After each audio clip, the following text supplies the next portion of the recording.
Breaking news: Israel releases footage of Hamas leader's final moments. The world watched in shock today as the Israel Defense Forces, or IDF, released chilling footage of the final moments of Hamas leader Yahya Sinwar. The video, captured by an Israeli military drone, shows Sinwar moments before he was targeted in a deadly airstrike. This dramatic escalation in the conflict has sent shockwaves through the region and beyond. The images are graphic and deeply unsettling, providing a rare and chilling glimpse into the targeted killing of a high-ranking militant leader. The release of this footage is unprecedented and marks a significant development in the ongoing conflict between Israel and Hamas. It comes amidst heightened tensions and violence following weeks of rocket attacks from Gaza and retaliatory airstrikes by Israel. The video's release has sparked outrage and condemnation from Hamas and its supporters, while Israel maintains it was a necessary act of self-defense. The world holds its breath, wondering what this latest development means for the future of the Israeli-Palestinian conflict. Inside the video, a glimpse into Sinwar's last moments. The drone footage, released by the IDF, provides a chilling and clinical view of Sinwar's final moments. In the video, Sinwar is seen walking on the rooftop of a building in Gaza City. He appears calm and unaware of the impending danger. The drone circles above, its camera fixed on Sinwar, capturing his every move. The footage is silent, adding to the eerie and unsettling atmosphere. He pauses briefly, seemingly to survey his surroundings before continuing his walk.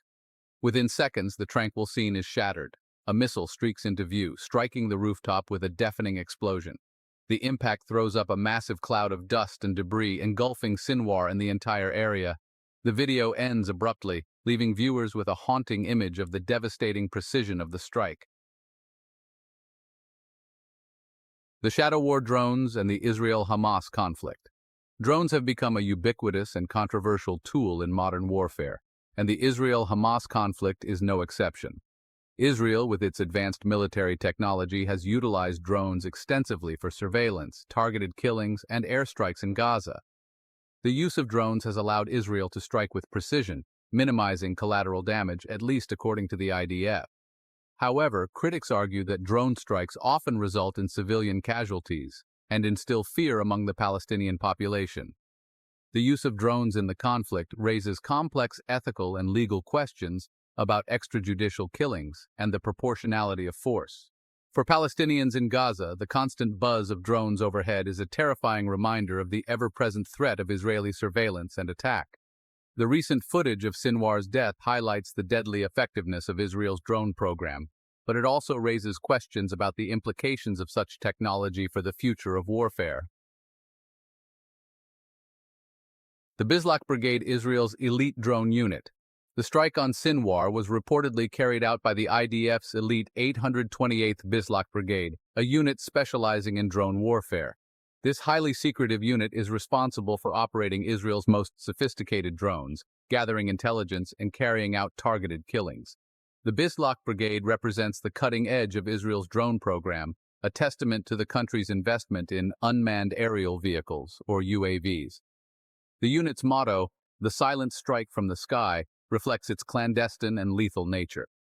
The Bislach Brigade's success in targeting Sinwar demonstrates the growing importance of drone technology in modern warfare and Israel's determination to use all means necessary to eliminate threats from Hamas.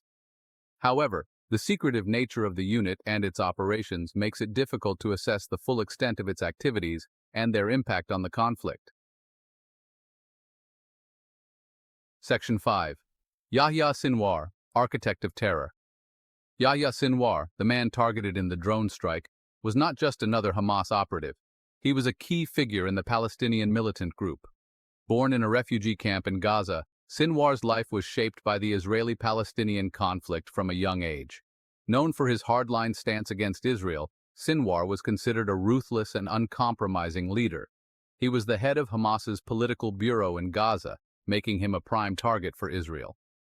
Sinwar's journey from a refugee camp to the helm of Hamas is a testament to his unwavering commitment to the Palestinian cause, as well as his ruthlessness. His rise through the ranks of Hamas was marked by both his strategic acumen and his involvement in numerous terrorist attacks against Israel. He was directly involved in planning suicide bombings and rocket attacks, acts that resulted in the deaths of many Israeli civilians. Section 6. Sinwar's rise, from prisoner to Hamas leader. Sinwar's path to becoming a Hamas leader was anything but ordinary. He spent over 2 decades in Israeli prisons for his role in the kidnapping and killing of 2 Israeli soldiers in 1988. While in prison, he studied Hebrew, learned about Israeli society, and continued to develop his ideology. This time in prison would prove to be a turning point in his life, solidifying his hatred for Israel and his commitment to armed struggle. His time behind bars only seemed to harden his resolve, and upon his release in a prisoner exchange in 2011, he quickly rose through the ranks of Hamas. Sinwar's experience in prison, rather than breaking him, had transformed him into a hardened and more determined leader. He became a powerful figure within Hamas, known for his charisma, his strategic thinking, and his unwavering belief in armed resistance against Israel. Section 7. Confirmation of death, Israel's evidence. Following the airstrike, the IDF released additional footage and evidence to confirm Sinwar's death. This included images of the building after the attack, showing significant damage. Israeli intelligence officials also claimed to have intercepted communications confirming Sinwar's presence at the building at the time of the strike. The release of this evidence was an attempt by Israel to quell any doubts about the success of their operation and to demonstrate their intelligence capabilities. The IDF maintains that the strike was carried out with pinpoint accuracy, minimizing civilian casualties. However, independent verification of these claims remains difficult due to the ongoing conflict and restrictions imposed by both sides. Section 8. The aftermath, Hamas in disarray. The death of Sinwar sent shockwaves through Hamas, leaving the organization reeling from the loss of its leader. Sinwar was a unifying figure within Hamas, known for his ability to bridge the gap between the group's political and military wings.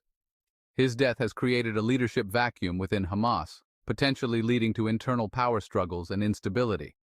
Hamas vowed to avenge Sinwar's death, promising swift and severe retaliation against Israel. In the immediate aftermath of the strike, Hamas launched a barrage of rockets into Israel, prompting further Israeli airstrikes. The cycle of violence escalated rapidly, raising fears of a full-blown war. The question now is whether Hamas, without Sinwar's leadership, can maintain its grip on power in Gaza and continue its armed struggle against Israel. Section 9. International response, a world divided. The international community's response to Sinwar's death was predictably divided. The United States, a staunch ally of Israel, expressed support for Israel's right to defend itself against terrorism. Other Western powers condemned the violence on both sides, calling for restraint and a return to negotiations. The Arab world, already critical of Israel's policies towards Palestinians, condemned the strike as an extrajudicial killing and a violation of international law. The incident further inflamed anti-Israel sentiment in the region, highlighting the deep divisions that continue to plague the Israeli-Palestinian conflict. Section 10. The future of Hamas. Uncertainty and transition. The death of Yahya Sinwar marks a turning point for Hamas. The organization is now at a crossroads, facing an uncertain future without its longtime leader. The coming days and weeks will be crucial for Hamas as it grapples with the challenge of replacing Sinwar and charting a new course in its struggle against Israel. The group's ability to maintain unity, choose a new leader, and respond effectively to the challenges ahead will determine its future trajectory. Whether Hamas will continue on its current path of armed resistance or opt for a more pragmatic approach remains to be seen. Section 11. Conclusion. A turning point in the conflict. The targeted killing of Yahya Sinwar is a significant event in the long and bloody conflict between Israel and Hamas. It has the potential to either escalate the conflict further or perhaps create an opportunity for a new chapter. The coming days and weeks will be critical in determining the path this conflict takes. One thing is certain: the death of Sinwar has injected a new level of volatility into an already volatile situation. The world watches and waits, hoping for a peaceful resolution but bracing for the possibility